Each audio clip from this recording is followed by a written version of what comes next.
Shehu Masha Usmanu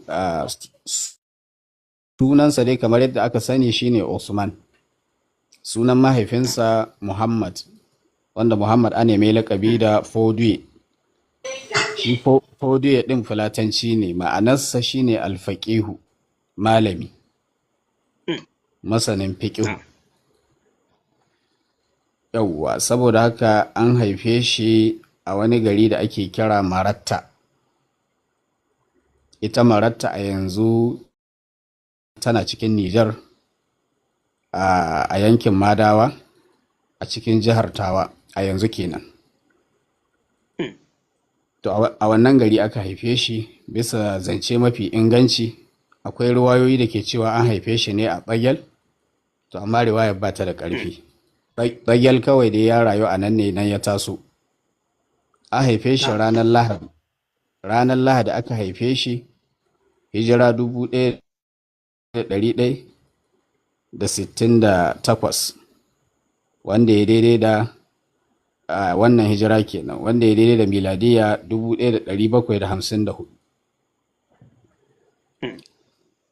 Yauwa, to ya taso gida na ilimi saboda babansa malami ne, mahaifiyarsa ma malama ce, kakarsa ma mace malama ce, kuma ya samu arzikin karanta alkur'ani, ya haddace alkur'ani tun yana saurayi matashi, bai kai shekara 20 ba. Allah ya taimake shi ya haddace alkur'ani kamar yadda masana suka tabbatar, wanda daga cikinsu akwai Sheikh Abubakar Sudangi, yana da littafi da ya rubuta a takaitaccen tarihi a Sheikh Usmanu. To saboda haka ya karbi ilimi ta hanyar malamai da yawa, wanda daga cikin mafi shaharar malamansa akwai Malam Jibril ibn Umar, wanda mutumin Agadez ne. Yawwa, to yana daga ciki. Sannan daga ciki akwai wannan kawunsu, ana kiransa Muhammad ibn Raji, wanda babban malamin hadisi ne. Akwai Muhammadu Sambo, shi ma zaman uba yake gare su, shi ma babban malamin hadisi ne. Mafi yawan karatun hadisi da suka yi da shi da ƙaninsa, to sun karanci ilimin hadisi ne a wurin wayannan malaman da na ambata. Yawwa, wanda akwai littafin da ake kira al-muntakhaf min al-adab al-arabi as-sukkoti. To mai son ganin tarihi a Sheikh Usmanu, to yana ya koma zuwa ga wannan littafi din, wanda Dr. Umar Boye ya rubuta. Ya kawo cikakken tarihi sosai. Haka banda shi akwai littafin al-Islamu fi Nigeria na Dr. Liwa'uddin, shi ma ya kawo cikakken tarihi game da wane ne a Sheikh Usmanu. A Sheikh Usmanu, Allah ya karɓi rayuwarsa a garin Sokoto, a cikin birnin Sokoto a yanzu, a ranar Lahadi. Ranar da dai aka haife shi, a ranar kuma Allah ya karɓi rayuwarsa, hijira 1232, wanda ya muwafaka da 1817 miladiya. Ya rasu yana da shekara 63 a rayuwarsa, kamar dai shekarun ma'aiki sallallahu alaihi wasallama.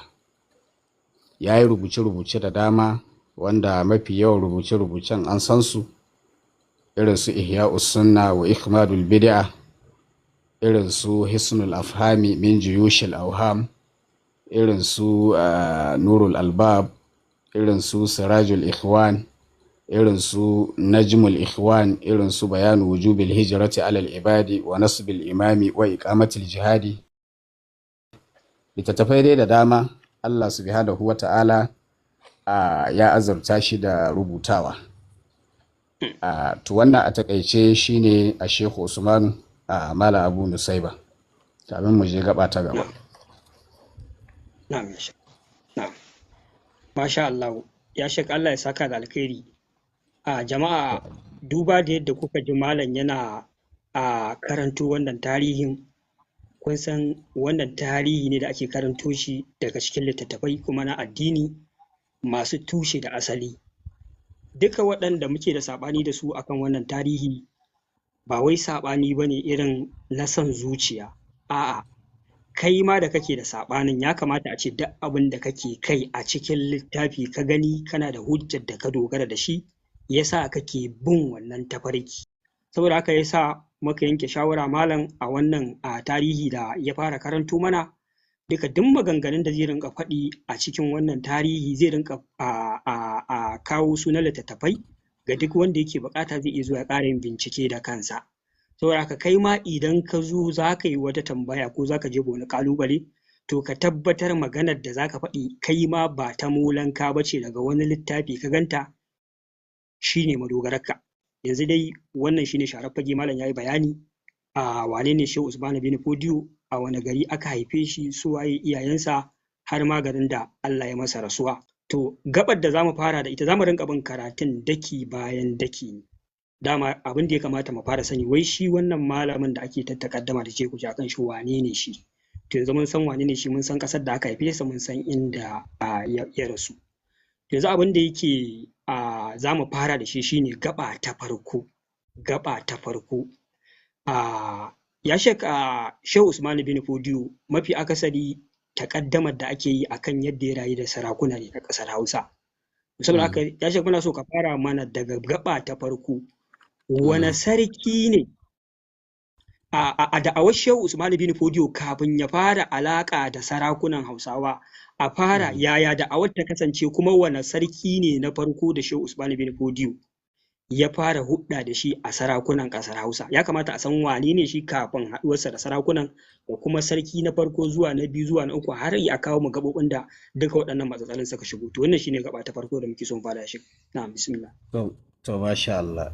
Za mu dan yi bayani a takaice game da da'awarsa, sannan sai mu je ga mu'amalarsa da su sarakunan, da kuma wanne sarki ne ya fara mu'amala da shi, duka za mu karanto insha Allah.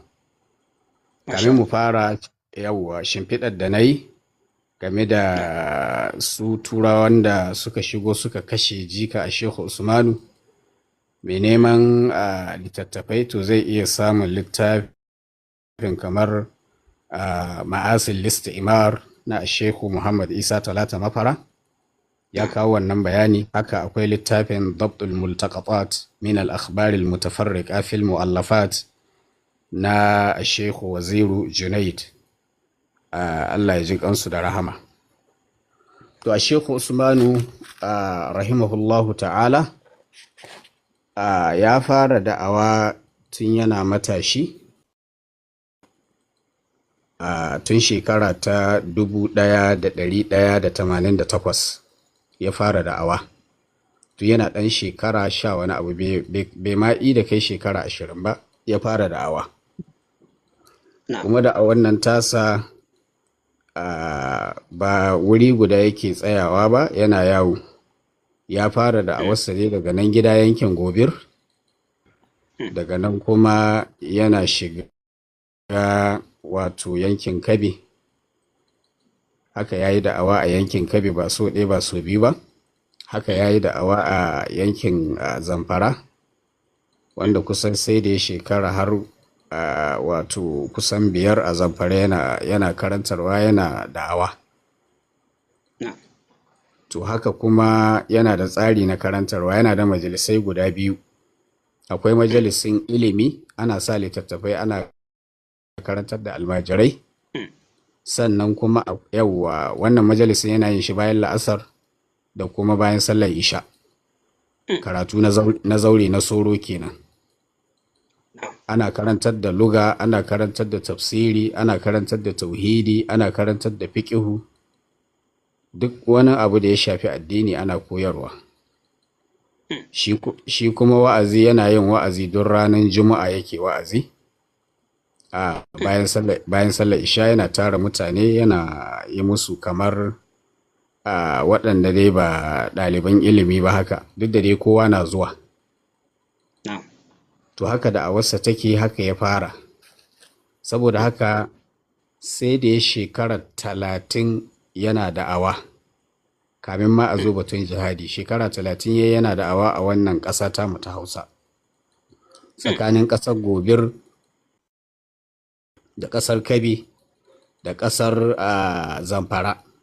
Saboda kamar yadda muka faɗa ya fara da'awa tun hijira 1188, to shi kuma jihadi an fara jihadi hijira 1218. To in ka cire zaka ga zai baka shekara 30 shine tsakani. To sai da ya shekara 30 yana karantar da al'umma, yana rubuta littattafai da sauransu, ya isar da saƙon Allah gwargwadon ikonsa. Kuma kamar yadda muka faɗa ba zama yake yi ba, ya je nan ya ɗauki wasu kwanaki sannan ya dawo. Yawwa, wannan duka in ka duba littafin Tazyinul Waraqat na Sheikh Abdullahi ya yi bayani a kai. Haka in ka duba Infaqul Maisuri na Muhammadu Bello shi ma ya yi bayani a kai. Haka a littafinsa At-Tarjuman an kaifiyati wa'azi Sheikh Usman, a ciki nan ma ya yi bayani. Duk sun kawo wannan bayanai da na ambata. To saboda haka daga cikin abin da ya hiba muhimmanci wajen wa'azinsa, na farko shine yana mai da hankali game da bayanin abin da ya shafi aƙida da kuma abin da ya shafi matsaloli da suka shafi fiƙihu, irin sallah, azumi, zakka, aikin haji, a zamantakewa ta aure, matsalolin kasuwanci. To mafi yawa a Sheikh Usmanu in zai wa'azi yana kula da wannan. Sannan abu na biyu, yana kwadaitarwa akan bin sunnar Annabi sallallahu alaihi wasallam. Abu na uku kuma yana bayani akan kurakurai da kuma abubuwan da aka shigo da su cikin addini wanda ba su da tushe daga littafin Allah ko sunnar manzon Allah sallallahu alaihi wasallam, a bangaren tauhidi da bangaren fiqihu da bangaren sufanci. Duk yana bayani, duk abin da bai da nasi to yana gargadin mutane cewa su nisance shi. Sannan abu na hudu, yana bayani akan nisantar bid'o'i da kuma yakan duk wata al'ada wadda ta ci karo da addinin musulunci. Sannan abu na biyar, a Sheikh Usmanu yana yada ilimi cikin al'umma cikin wa'azinsa. Yakan ɗauki wata matsala ta addini sai ya yi ma mutane bayani a ilmance tare da dalilai da maganganun malamai da littattafai. In matsalar ma tana da saɓani zai yi bayani, zai fito da zance wanda ya fi ƙarfi, wanda wannan ɗansa Muhammadu Bello ya kawo a cikin littattafansa har guda biyu. Akwai Infaqul Maisuri, akwai kuma At-Tarjuman an kaifiyati wa'azi Sheikh Usman ibn Fodi rahimahullah. To wannan shine abin da ya shafi da'awarsa da kuma tsawon lokaci da ya ɗauka yana da'awa a kamin ma aje maganar jihadi. Insha Allah. Masha Allah. Jama'a, wannan tarihi kar ku so ku jan da yake faranta mu da yake min daɗi har cikin zuciyata. In dai da faffaɗan ƙirji kake sauraron wannan tarihi, na san in Allah ya yarda, in dai bisa ruɗu aka ja ka, to za ka dawo kan hanya. To wannan fa shine a takaice wane ne Shehu Usman bin Fodiyo kafin zuwan jihadi. Insha Allah yanzu malam zai ƙara yi mana tsokaci game da a sarakunan ƙasar Hausa da wani sarki ne Shehu Usman bin Fodiyo ya fara alaka. Insha Allah. Na ya shek. To Malam Abu Nusaiba, a Shehu Usmanu kamar yadda muka gabatar, yanda ya fara da'awa, to a farkon lamarinsa kamin ya samu karbuwa wajen al'umma, za ka ga sarkin wannan zamani yana girmama shi, yana mutunta shi. Shine Bawa Jangwarzo, shine a Shehu Usmanu a lokacin da ya fara da'awa, to shi ke kan mulki a wannan lokaci. Duk da a tarihin da muka faɗa na haifuwarsa, an haife shi kamin Bawa ɗin, tun kamin Bawa ya hau kujerar mulki a zamanin Sarki Babare. Sarki Babare shi ne ya kafa daular Gobir ta fuskar ci gabanta da sauransu. To amma ko da ya rasu, a Shehu Usmanu bai fara da'awa da karantarwa ba yana ƙarami sai lokacin da shi bawa ɗin ya hau, tunda da babar ɗin ya abin nan, to shi bawa jangwarzo shi ya hau wannan kujera ɗin. To lokacin da da'awarsa ta yi ƙarfi, mutane suka fara karɓan da'awarsa ta kowace fuska, hatta daga cikin ma mutanen sarakuna ɗin, rundunoninsu da sojojinsu, akwai waɗanda suka amsa da'awar shi a Shehu Usmanu.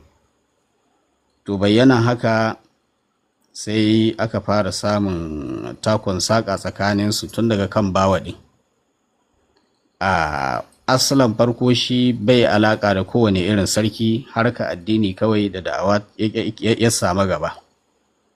To amma da ya fahimci jama'a kuma sun fara karɓan da'awarsa sun fara yawa, to nan sai nemi dama ya je wurin bawa ɗin ya kira shi zuwa ga addinin musulunci na gaskiya, saboda yana kan abubuwa waɗanda suka saba ma addinin musulunci da miyagun al'adu da wasu abubuwa da suka shafi shirka da sauransu. To ya je har gidan sarauta ya yi wa shi bawa ɗin wa'azi, ya yi masa nasiha, ya kuma fito. Wannan bayani a Shehu Abdullahi ya kawo shi cikin Tazyinul Waraqat, haka Alwaziri Junaidu a littafinsa Dabtul Multaqatat. To ya bayyana masa dai addinin musulunci, kuma ya ja hankalin shi ya kula da adalci a cikin mulkinsa. To sai ya koma ya tafi abinsa, ya ci gaba da abin da yake gabansa. To ana nan jama'a suna nan suna ta ƙarfi sai shi bawa ɗin ya fara jin damuwa game da ƙarfin da Shehu Usmanu yake samu da kuma ƙarfafan musulunci, wanda wannan tasa wata rana sai ya kira shi a gidan fada. Shi sarkin ya aika yana gayyata a Shehu Usmanu tare da sauran malamai, ba shi kaɗai ba, tare da sauran malamai, wanda shi Alwaziru Gidado ya ambata cewa malami ne sama ga 1000, suna da yawa kwarai da gaske.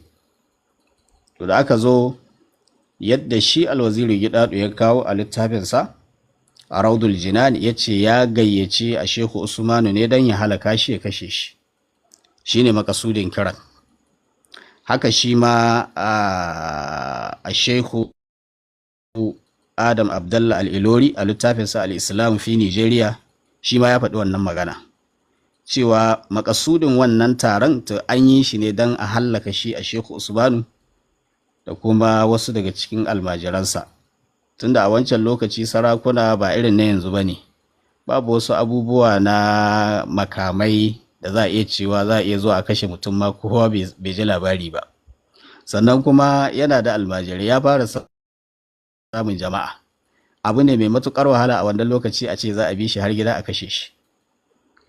To da ya zo a ranar Idi ne, kuma aka fito aka je sallah, babbar sallah. Bayan an yi sallah an dawo fada. To wasu daga cikin fadawan sarkin kawai sai suka karkata zuwa ga Shehu Usmanu domin su gaishe shi kuma su girmama shi.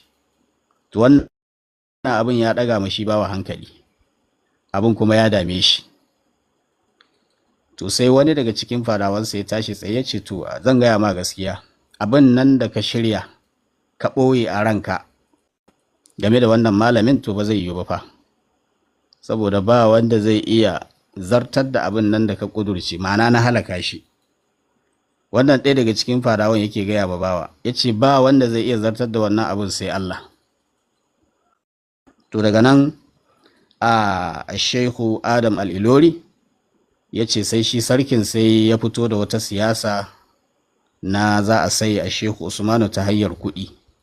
Sai ya fito da kuɗaɗe na zinari haka, aka rarraba ma sauran malaman, aka ba a Shehu Usmanu. A Shehu Usmanu ya ce shi ba zai karɓa ba, amma shi da almajiransa ba sa bukata, amma yana neman wasu abubuwa guda 5 da aka hana shi a wannan masarautar ko a wannan gwamnatin. Abu na farko ya ce yana buƙatar a bar shi ya ci gaba da da'awa, yana kira zuwa ga Allah a wannan ƙasa ta Gobir. wanda da an hana shi, domin inda ba a hana shi ba to me ya fa'idar ya nema a ba shi dama. Abu na biyu ya ce kuma kada a hana kowa ya amsa kiran da yake zuwa ga addinin musulunci. Duk wanda ya gamsu da kiransa to kar a ce a hana, wanda da ana hana mutane, in an fahimci ka yarda da ɗan fodiyo to akan kama ka azabtar da kai. Shi yasa ya nemi wannan na biyu. Na uku ya ce kuma almajiransa da mutanensa suna sa rawani, suna sa hula, mata kuma suna lullubi su rufe jikinsu, to in sun fito ane musu izgili, ana sukansu, ana aibanta su, to su ma yana so ka sa doka cewa a daina musguna musu, saboda wannan abin da suke yi alama ce ta musulunci, shi'ar ne na musulunci. Sannan abu na hudu ya ce kuma akwai mutane da aka tsare a gidan yari a ƙarƙashin sarautarka bisa zalunci, to ina neman a sake su tunda ba wani laifi da suka yi, an kama su ne sakamakon dan akwai yaƙe-yaƙe da suka auku tun kamin a haifi ɗan fodiyo tsakanin su waɗannan masarautu.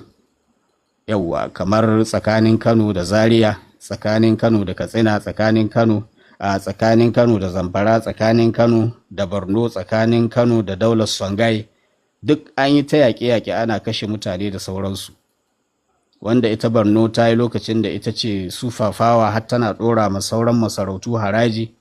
Duk shekara kowace masarauta za ta ba ta bawa 100, in kuma bata ba da wannan bawan ba to za ta yaƙe ta za ta sa mata takunkumi, wanda wannan magana akwai a Dr. Aliyu Abubakar a littafinsa a Thaqafatul Arabiya ya kawo wannan magana. To cikin ita daular masarautar Gobir akwai yaƙi da ya faru tsakaninta da Zamfara, to kuma suka yi gallaba a kan Zamfara ɗin. To cikin wannan yaƙin akwai sarkin Zamfara da aka kama aka tsare, ya tsare a wannan lokaci, ana kiransa a bar shi. To dalilin da yasa a Shehu Usmanu ya yi wannan magana kenan. Sannan abu na biyar ya ce kuma ana ɗorawa talakawa haraji, kuma abin da ake ɗora musu ya yi yawa. In ma za a ɗora musu to a ɗora musu abin da suke iyawa. Sai shi sarki ya ce to babu laifi, duk wannan abin da kan nema an baka, ka je ka ci gaba da da'awarka, wanda ya ji ya gamsu da da'awanka ya je ya abin nan ya karɓa. To daga nan sai aka saki sauran waɗanda aka tsare a gidan yari, wanda daga cikinsu akwai sarkin Zamfara, ana kiransa a bar shi a wannan lokaci. Wasu malamai ma suka ce da ya fito ma saboda daɗewa a gidan yari, da ya kalli rana ma makancewa yi, saboda ya daɗe baya ganin rana. To wannan shine abin da ya gudana. To daga nan lokaci bai tsayi ba sai Allah ya karɓi ran shi bawa. Yauwa, matakan da ya bi da usulubin da ya bi na ya hallaka Shehu Usmanu bai samu dama ba, kuma sarauta bata ara mai lokaci ba, sai Allah ya karɓi rayuwarsa. Da ya rasu sai ɗan uwansa ana kiransa Yakubu, shi kuma sai ya hau, shi ma sai ya ci gaba da kulle-kulle da bakirci ga Shehu Usmanu. Shi ma bai jima ba, yana daga cikin sarakunan Gobir waɗanda ba su jima akan mulki ba, amma dai kuma ya ɗora akan abin da shi bawa ɗin a halaka shi da sauransu, kamar yadda shi Alwaziri Gidado ya kawo, aka Alwaziri Junaidu shi ma ya kawo, duk sun kawo a littattafansu. To da Allah ya karɓi rayuwarsa, shi ma Yakubu aka kashe shi lokacin da ya je ɗaukar fansa na shi bawa da aka kashe, don bawa lokacin ya yi faɗa tsakanin shi da Maraɗi. To da aka kashe shi ya yi ƙoƙarin ya je ya abin nan ya ɗauki fansa, to shi ma a can dai shi ba ɗin Yakubu ɗin aka kashe shi. To shi bai yi wata doguwar mu'amala da Shehu ba, ta wadda za a ce an samu shekaru masu tsayi haka. Yawwa, amma dai wannan ƙullacin to shi ma ya tafi da shi, don abin da ma shi Alwaziri Junaidu yake cewa shi Yakubu faja'ala yakidu shaykha, ya kasance yana ta ƙulla ba a Shehu Usmanu makirci, kamar yadda shi almajira a Shehu Usmanu ya faɗa alwaziri gidado kiransa na fata. Na fata ɗin nan shi ma sai ya ɗora a kan magabatan nasa. Shi ma alwaziri gidado yake cewa faja'ala aidan yakidu shaikha. Shi ma na fata ya ci gaba da ƙulla ma a Shehu Usmanu makirci. Har wata rana ya aika yana kiran shehu, a wasu lokuta shehu ya zo.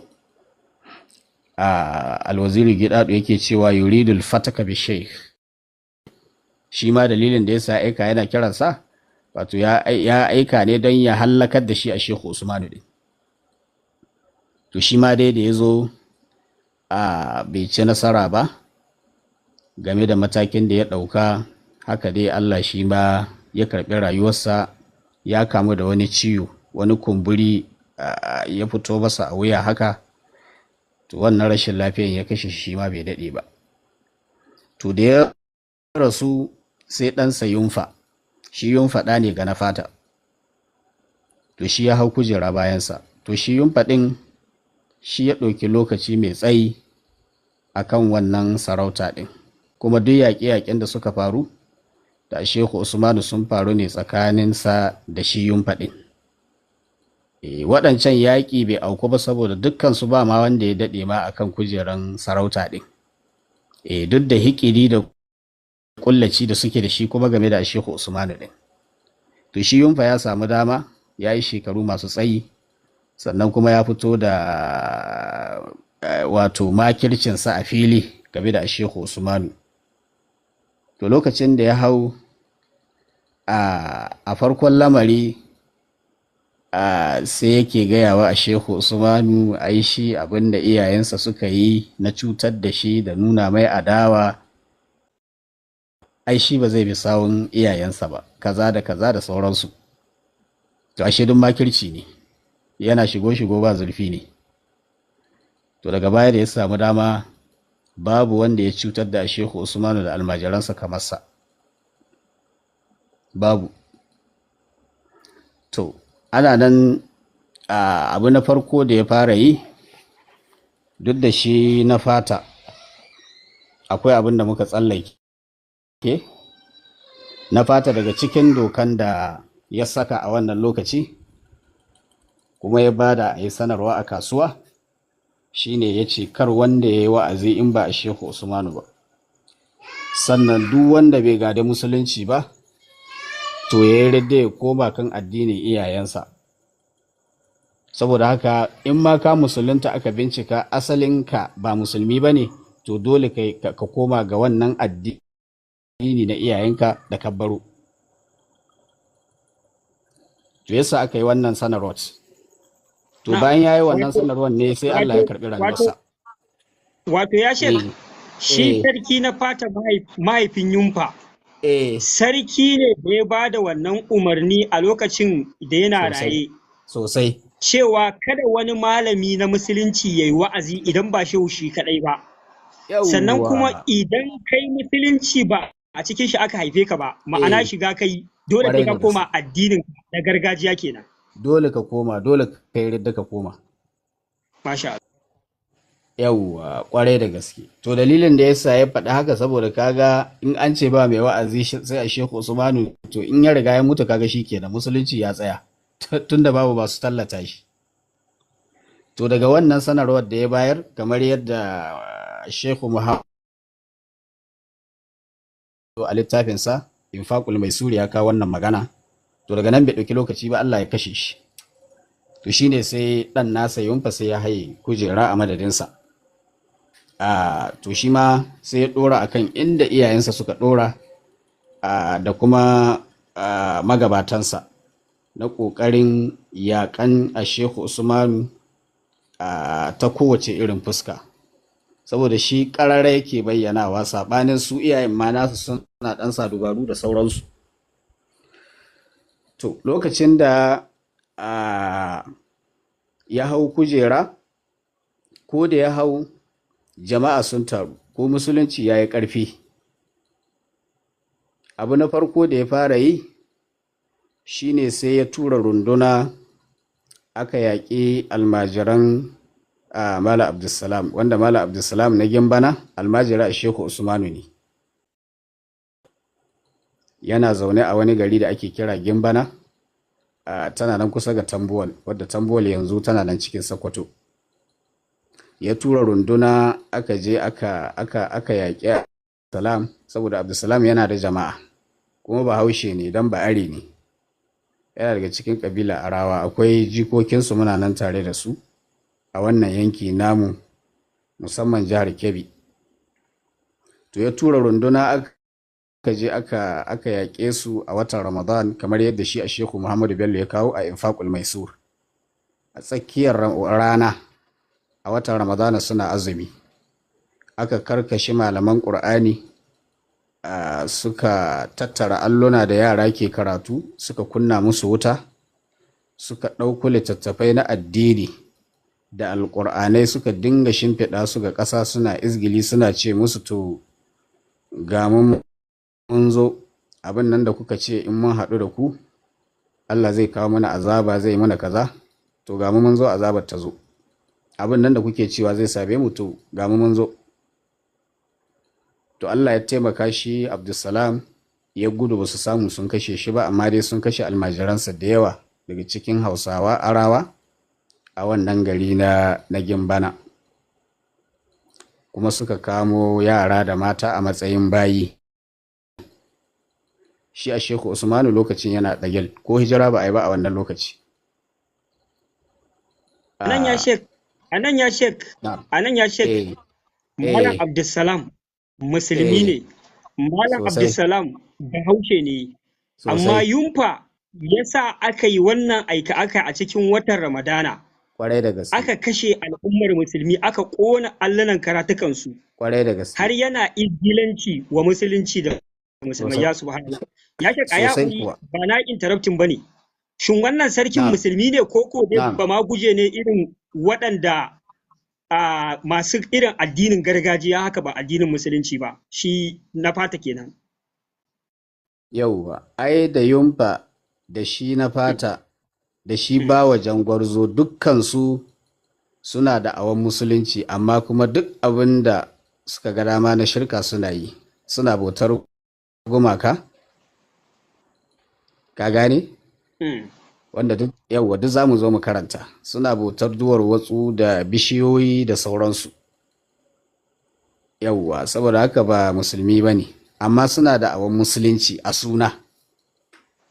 Yauwa, kamar mutum ne zai zo ya ce shi musulmi ne, zaka gan shi masallaci, zai yi azumi, zai yi komai, amma yana tsafi, yana sujuda ga gunki, in ya shiga musiba wani Allah yake kira ya fitar da shi da sauransu.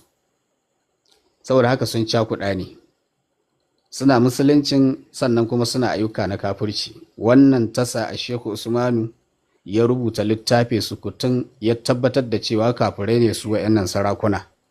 Sunan littafin Ta'alimul Ikhwan bil umuri lati kafarna biha mulukas Sudan. Karantar da 'yan uwa game da bayanin wasu al'amurra wanda a dalilin waɗannan al'amurra ne ya samu ka ce sarakunan wannan ƙasa ta Hausa kafirai ne.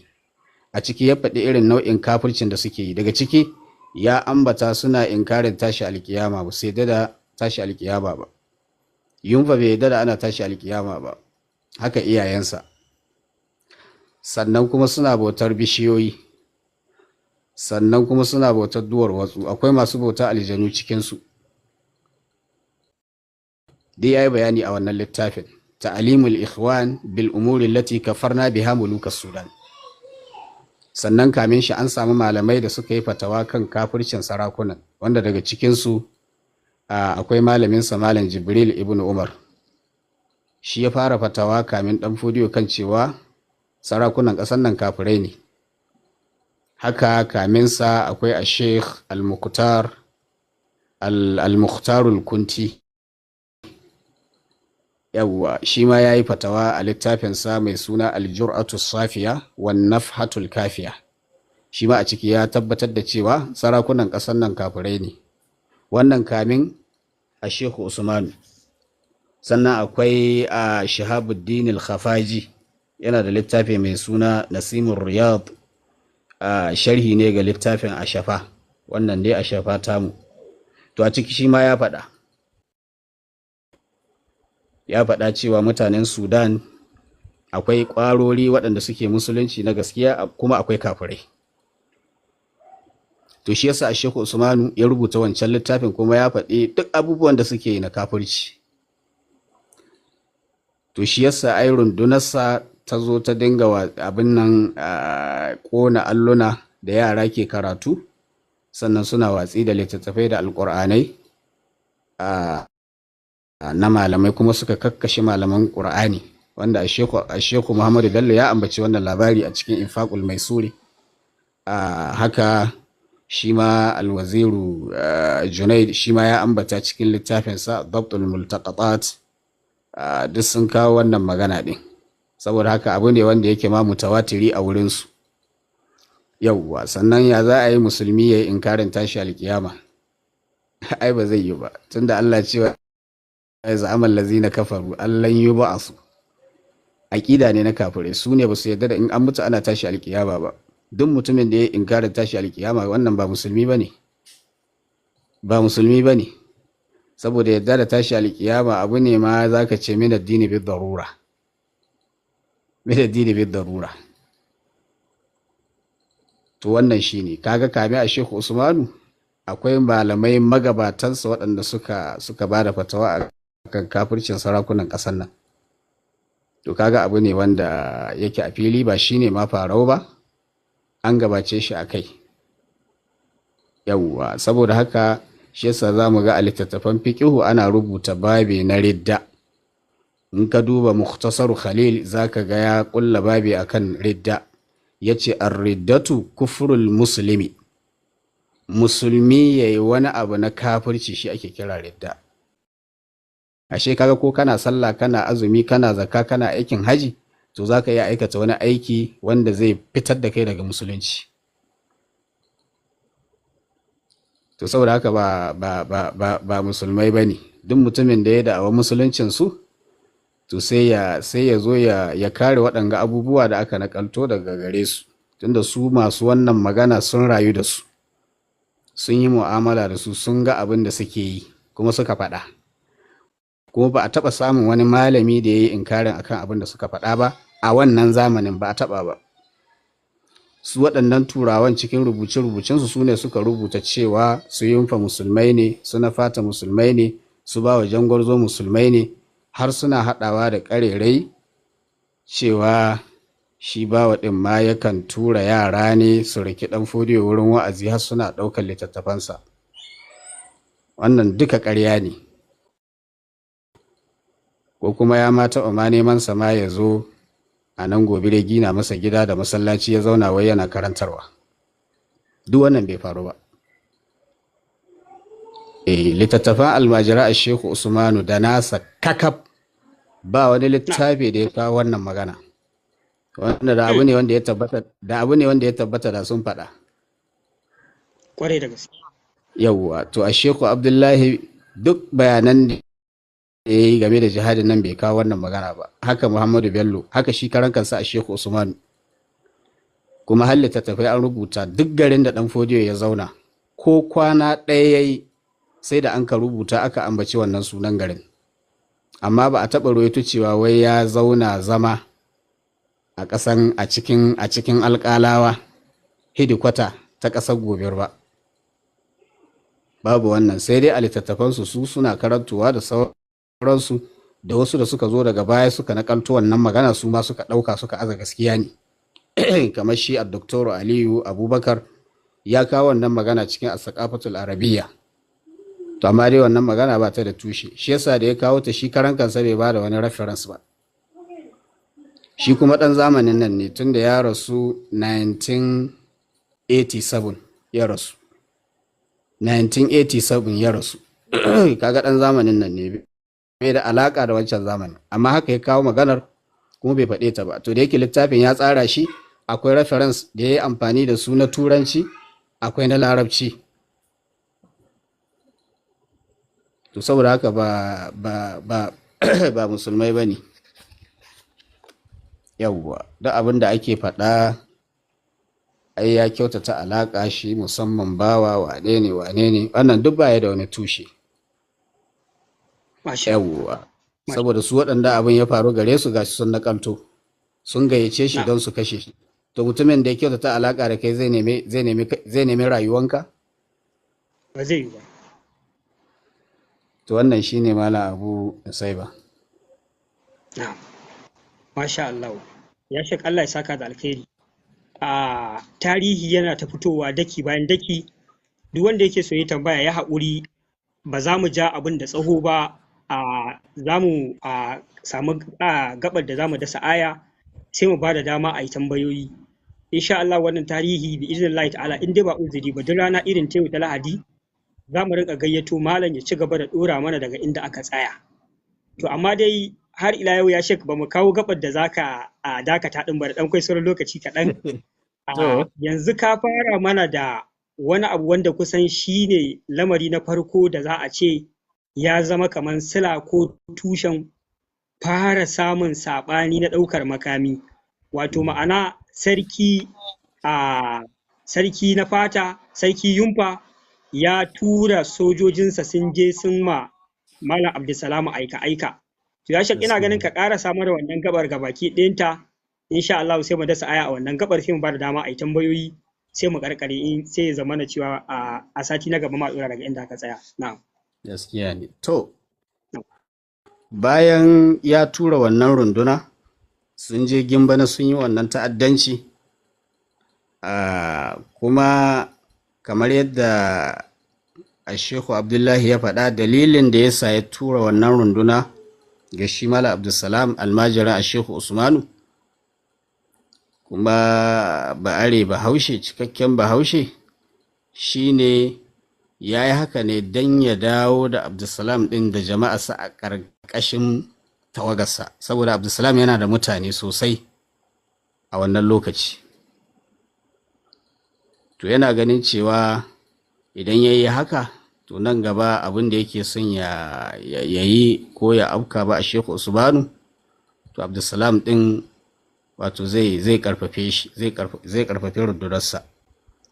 To yana daga cikin dalilan da yasa ya tura masa wannan rundunar. To bayan sun je sun yi wannan ta'addancin, sai suka dawo madadin su wuce alƙalawa, sai suka biyo a ƙauyen shi a Shehu Usmanu Tsagel. Da suka biyo wannan ƙauyen suna ɗauke da dukiyoyin almajiran shi Malam Abdulsalam da kuma bayi da suka kama na mata da ƙananan yara. Sai suka biyo cikin Tsagel a garin a Shehu Usmanu suka dinga cewa, to kun ga abin da muka yi wa almajirin malaminku da jama'arsa, kuma ku jira mu, muna nan zuwa, za mu haɗu da ku. To suna ta dai izgili haka. To wannan sai ya fusata wasu daga cikin mutane mabiya a Shehu Usmanu, sai suka afka ma wa'annan rundunonin sakamakon maganin da suka gaya musu, sai suka kwace fursunonin yakin da suka kama na yara da mata. Yawwa, tunda an kamo su ne bisa ga zalunci, kuma 'yan uwansu ne a addini. Dukiyoyinsu da suka kama suka kwace, a Shehu Usmanu bai da labari. To daga baya da ya sabu labari, wannan an yi wannan ranar Alhamis, to washi gari da ya zo huɗuba, da ya samu labari sai ya ce abin da suka yi ba daidai ba ne. Yawwa, su mayar da wannan kuɗin da suka ɗauka da wannan bayan da suka kama. To ya yi haka dai siyasata, saboda in ya yi haka kuma suka je suka ba Yumfa labari, to za a ce ai tunda almajiransa ne, ai ɗan fodiyon shi ya sa su. A haka kuma suka ɗauki waɗannan 'yan uwan almajiran Malam Abdulsalam da aka kamo a matsayin bayi suka maida da dukiyoyin. A Shehu Usmanu ya ba da wannan umarnin. To da suka koma shine sai suka ba Yumfa labari ga abin da ya faru. To shine sai ya rubuta takarda ya aiko a Shehu Usmanu cewa wai lallai ya fita daga wannan ƙasa, ya san inda dare ya yi masa, saboda zai je ya kawo ma wannan garin hari. amma tun da su waɗancan sun yi abin kuma bai goyi baya ba, to shi harin ba zai shafe shi ba, saboda haka ya dai bar garin. A Shehu Usman ya ce a, ya rubuta masa takarda ya ce ni ba zan rabu da jama'ata ba. Yawwa, saboda haka zan bar garin, amma wanda yake da ra'ayin ya bi ni ya bi ni, wanda kuma yake da ra'ayin ya zauna ya zauna ya zauna. Sai aka aika mai takarda shi Yunfa. Da aka aika masa, aka karanta masa takardar, sai ransa ya ɓaci, duk da an ce mai karanta takardar ma ya ƙara wasu abubuwa. To da ransa ya ɓaci sai ya tambayi malaman fada shi Yunfa, ya ce me kuke gani game da wancan bawan Allah ɗan Fodiyo? Suka ce anta alal haƙƙi wa huwa alal dalali, kai ke kan gaskiya, shi yana kan ɓata. To a nan ne sai ya gaya wa ɗan aikin da Shehu Usmanu ya turo, ce to ka je ka gaya masa, ka gaya ma malaminka zan kawo masa hari. To wannan saƙon da ya kawo a Shehu Usmanu ya kawo masa shine dalilin da yasa sai ya hijira, ya bar ɗagel ɗin sai ya koma gudu. To shine da ya koma gudu kuma sai ya tanadi wannan rundunar. To kamin ya tanadi wannan rundunar, shi Yumba sai ya rubuta wasiƙu, ya aika wa sarkin Zaria, ya aika wa sarkin Daura, ya aika wa na Katsina, ya aika wa na Kano, cewa yana son ya yaƙi ɗan Fodiyo, me suke gani? Dukkansu suka rubuto mai amsa cewa lalle ya kamata ka yaƙe shi, kuma za mu baka gudunmawa, za mu taimake ka. Wanda duk wannan yana nan cikin Infaqul Maisuri, Muhammadu Bello dai ya ambata. Suka ƙarfafe shi, to wannan tasa sai ya ji ƙarfin yaƙin, saboda haka ya haɗa da gudunmu, suka yi alƙawali da yarjejeniya lalle za su taimake shi, kuma suka turo mai gudunmuwar. To wannan tasa sai aka zo aka yi yaƙin Kwato, aka yi yaƙin Kwato. Bayan ya aiko Assalamu alaikum ya Sheikh. Ina ganin an zo gaba da ya kamata a dasa aya, duba da ita wannan gabar kamar ita ce za ta ba da labarin kenan yaƙi na farko tsakanin Shehu Usman bin Fodiyo da sarki mai mulki na ƙasar Hausa, in na fahimta da kyau. Sosai. Wannan ita ce gabar kenan. Sosai. To masha Allah, ina ganin a nan ya kamata mu dasa aya, in ya so a zama na biyu sai mu fara daga wannan shi yaƙi na farko da aka fara yi tsakanin mujaddadi Shehu Usman bin Fodiyo da sarkin ƙasar Hausa. Wannan shine abin da zai yana lissafin. Yawwa, a rike muna gabar rundunar da ya tura a Gimbana aka yaƙi Malam Abdulsalam da almajiransa. Yawwa, kaga shi ya fara. Sannan shi ya turo saƙo kuma ya ce zai yaƙi, a gaya wa ɗan Fodiyon zai yaƙe shi. Masha Allah. Sannan kuma sai ya nemi taimakon su waɗannan sarakunan, kuma su ma suka taimaka masa, wanda ya cikin dalilan da ya sa su ma aka yaƙe su. Za ka ji ana cewa ai Kano musulmi ce, don me da ya yaƙe ta. To a ƙa'idar musulunci in ana yaƙi da arna, sai ka je ka shiga cikinsu ka ba su gudunmawa ka taimake su, to kai ma hukuncinsu. Na fahimta, na. Masha Allah. Masha Allah. Allah ya taimake mu. Amin ya Allah. Wato na san duka masu bibiya sun matuƙar yin farin ciki da jin daɗin wannan tarihi, yadda tarihin nan muka faro shi daga tushe. Wanda bai ma san asalin wannan rigimar da yadda ta faru ba, da wane ne Shehu Usman bin Fodiyo, wane ne shi kafin a fara jihadi, tarihinsa, mahaifinsa da duk wani abu da ya kunshi rayuwarsa, insha Allahu a wannan takaitaccen tarihin da malam ya bamu, wallahi na san mun fahimta ciki da bai. Kuma ku ci gaba da bibiya keke da keke don kusan tarihin a ilmance.